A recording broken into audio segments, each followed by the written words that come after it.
नमस्कार। आज मैं नारी के उत्थान की बात करती हूँ। तो मैक्सिमम लोग अभी आप लोग यही सोच रहे होंगे कि कोई नया बिल या कोई नया एक्ट आया है जिसके बारे में मैं बात करने जा रही हूँ। जी नहीं, ऐसी कोई बात नहीं है। लेकिन मैं एक और बात कहूंगी कि अगर नारी के उत्थान की बात करते हैं तो ये दिमाग में रखना बात बहुत जरूरी है कि कहीं न कहीं नारी दुर्बल हुई है या नारी का पतन हुआ है, तभी तो आप नारी के उत्थान और सशक्तिकरण की बात कर रहे हैं। तो अगर हम ये भी प्रश्न करते हैं कि नारी के पतन या नारी के दुर्बलता या नारी के कमजोर होने का क्या कारण था, कैसे नारी कमजोर हो गई, जिसे आज सशक्त करने के लिए बहुत सारे बिल और कानून बनाए जा रहे हैं, तो मैक्सिमम लोग का आंसर यही होगा। मैक्सिमम लोग यही बोलेंगे कि पहले पुरानी रूढ़िवादी परंपरा ने, रूढ़िवादी सोच ने नारी के जीवन को जकड़ कर रखा था, जिससे नारी को आजादी मिलती जा रही है। तो लेकिन एक बात कहना चाहूंगी, आप कितने पहले जाकर और कौन सी रूढ़िवादी सोच के बारे में बात कर रहे हो, जरा इस पर भी जरूर गौर फरमाइए और हो सके तो कमेंट बॉक्स में इसका आंसर भी जरूर लिखिएगा, क्योंकि वैदिक शास्त्रों में इस बात का जिक्र है कि नारी अपने महत्तम रूप में प्रतिष्ठित थी। मैत्रेयी, लोपामुद्रा जैसे अनेक विदुषियां हुई और नारी का अधिकार कितना था, उसका पावर कितना था, इस बात से पता चलता है कि नारी के द्वारा कही गई कोई भी बात कोई टाल नहीं सकता था। और मनुस्मृति का रचयिता स्पष्ट शब्दों में कहता है, यत्र नार्यस्तु पूज्यन्ते रमते तत्र देवता। मतलब जहां नारी का सम्मान होता है वहीं देवता निवास करते हैं।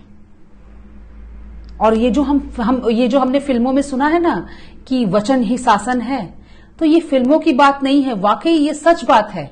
नारी का अधिकार इतना होता था कि उसके वचन को मना करने वाला कोई नहीं था। इसके पीछे की वजह यह थी कि वो इतनी शिक्षित होती थी, वो इतनी समझदार होती थी, वो इतनी परिपक्व होती थी कि कोई उसकी बात को काट ही नहीं सकता था।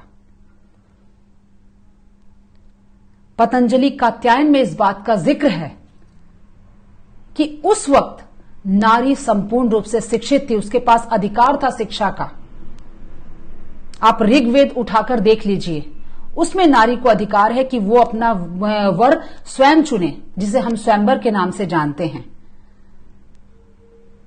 तो जाहिर सी बात है, जो अपना वर खुद चुनेगा, जो पूर्ण रूप से शिक्षित होगा, तो मतलब वो पूर्ण रूप से परिपक्व भी होगा, समझदार होगा। और यहां इन सब बातों को देखकर कहीं जिक्र नहीं आ रहा है कि नारी का कम उम्र में बाल विवाह होता था या वो कहीं कमजोर पड़ती हुई दिखाई पड़ रही है। ये ऋग्वेद की बातों का मैं आप सबसे जिक्र कर रही हूं। और जानते हैं, हम लोग जो हर आहुति में कहते हैं स्वाहा, जो हम लोग हवन करते हैं तो उसमें क्या कहते हैं? स्वाहा। स्वाहा कौन था पता है आप सबको? ये अग्नि की पत्नी का नाम है। मतलब अग्निदेव से कुछ भी याचना करो तो वो उनकी पत्नी के द्वारा ही आप सबको करनी पड़ेगी। तो हर जगह तो नारी का सम्मान दिखाया गया है, चाहे वो धर्म के रूप में हो, चाहे वो वेद शास्त्र हो। आप कहीं भी उठाकर देख लीजिए। तब नारी कमजोर कब हो गई, कैसे हो गई? और इतिहास गवाह है कि नारी ने जब भी अपने जिस रूप को चुना है, चाहे वह राधा हो, मीरा हो, चाहे वो झांसी की रानी का हो, चाहे वो जौहर का रूप हो, चाहे एक विदुषी का रूप हो, नारी ने स्वयं के चॉइस से ही चुना है, स्वयं के चॉइस को ही महत्व दिया है। वो किसी के आवेश में या किसी के दबाव में नारी ने इस बात का चयन नहीं किया है। उसके पास ये अधिकार था, उसके खुद की ये चॉइस थी कि वो अपना कौन सा जीवन चुने। तो फिर नारी कमजोर कैसे हो गई और किस संस्कृति ने इस हमारे संस्कृति पर हाथ डाला जिसकी वजह से नारी कमजोर होती चली गई? किसके डर से नारी दब गई? यहां प्रश्न ये है। और जितनी बातें मैंने आप सबको बताई है सब तथ्य पर आधारित है, ऐतिहासिक तथ्यों पर आधारित है। जौहर से सती प्रथा, परिपक्वता से अशिक्षा की ओर, स्वयंवर से बाल विवाह और दहेज प्रथा की ओर, और वीरांगना से पर्दा प्रथा की ओर। ये परंपरा किसके डर से शुरू हो गई? क्योंकि हमारा इतिहास गवाह है। हमारे इतिहास में तो इस बात का जिक्र ही नहीं है, हमारी परंपरा, हमारी संस्कृति में तो इस बात का जिक्र ही नहीं है। यहां तक कि जो हमारे देवी देवता हैं वो भी 9 हाथ के रूप में दर्शाए गए हैं।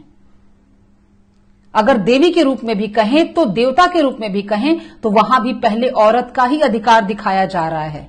तो फिर किस कल्चर ने हमारे कल्चर पे अपनी उद्देश्य पूर्ति के लिए, अपने स्वार्थ पूर्ति के लिए अपनी गंदी नीति को थोप दिया, जिसके डर से एक मां अपने छोटे बच्चे का ही बाल विवाह करने लगी? किसके डर से? किसके डर से अपने बेटी की आहुति आग में बैठाकर देने लगी? किसने मजबूर किया? और किसके डर से औरतों ने पर्दा डालना शुरू किया? कि मैंने जिन बातों को गिनाया है वहां का क्या कहीं भी जिक्र है कि औरतें पर्दा डालकर बैठी रहती थी पुरुषों के डर से? वो हमारी संस्कृति है, लेकिन किसके डर से पर्दा प्रथा में हम बैठ गए? और किन लोगों ने ऐसे लोगों के बीच में अपनी स्वार्थ सिद्धि कर ली? इस पर जरूर ध्यान दीजिए, क्योंकि यही है एकमात्र वजह जहां औरत कमजोर हो गई है। आज औरतों को पति परमेश्वर के नाम पर ब्लैकमेल किया जाता है। मानती हूं पति परमेश्वर है, लेकिन यह भी तो मानना है कि औरत देवी का रूप है और दोनों का समान अधिकार है। यह हमारे ऋग्वेद में इस बात का जिक्र है। तो फिर किसी एक को महत्व क्यों दिया जाए? यहां तो दोनों का महत्व है, बल्कि औरत का ज्यादा महत्व है। और आज औरतों का अधिकार एक कागज के पन्ने में ही सिमट के रह गया है। ये जो हम मंदिर जाते हैं, मंदिर में हमें क्या सीखना है, क्या देखना है? कि जैसे उस देवी के 9 हाथ है, 9 रूप है, एक में अस्त्र है तो एक में अगर किताब है, तो मतलब कहने का मतलब कि सभी रूप उस औरत के अंदर हैं और उस औरत को ही अपने मान सम्मान की रक्षा खुद करनी पड़ेगी। इतना मजबूत होना पड़ेगा। लेकिन आज औरत अपने सम्मान के लिए एक पन्ने पे आश्रित हो गई है, दूसरे पर आश्रित हो गई है। कारण क्या है? नींव से हम लोग दूर हो गए हैं। हमें अपने शास्त्रों, अपने इतिहास को देखिए। आज औरत ने जिस भी रूप को चुना है, अपनी स्वेच्छा, अपनी मर्जी से चुना है, तो फिर औरतों पे किसी रूप को थोपा क्यों जाएगा? इस बात पर जरूर ध्यान दीजिए। और मेरा ये प्रश्न नाजायज नहीं है। आप सब गौर करिएगा कि अगर हम कहते हैं कि रूढ़िवादी सोच ने हमारी परंपरा पर हाथ डाला है, तो वो जरूर ध्यान दीजिए कि कौन सी रूढ़िवादी सोच। क्योंकि मैंने वैदिक शास्त्रों का भी जिक्र किया, कहीं तो औरत की दशा नहीं दिखाई गई है। तो बीच में किसने हमारे कल्चर पर अपना हाथ साफ किया? किसने अपनी स्वार्थ सिद्धि की? एक औरत के लिए महासंग्राम हो जाया करता था, तो आज एक औरत कैंडल मार्च तक ही क्यों सिमट के रह गई है? क्यों उसके लिए कोई न्याय देगा? औरत खुद में सक्षम है अपना न्याय मांगने या लेने में। औरत किसी की मोहताज नहीं है। इस बात को प्रत्येक औरत को समझना पड़ेगा। और यकीन मानिए, अपने बच्चों को इन शास्त्रों की बात सुनाइए, इन शास्त्रों से जुड़ी कहानियां सुनाइए, जिससे बच्चों के दिमाग में एक नई सोच, नई ऊर्जा आए। हमारी गलती क्या है कि काल्पनिक कहानियां सुनाते हैं। काल्पनिकता छोड़िए, अपने इतिहास को देखिए और उन ऐतिहासिक कहानियों को अपने बच्चों को सुनाइए। फिर देखिए बच्चे कैसे ऊर्जावान बनते हैं। क्योंकि हर छोटी छोटी कहानी एक नया उद्देश्य समेटे हुए है, एक नई ऊर्जा समेटे हुए है। इस बात पर जरूर ध्यान दीजिएगा और कमेंट जरूर करिएगा। धन्यवाद। अगली बार फिर एक नई सोच के साथ आप सबके सामने उपस्थित हो जाऊंगी।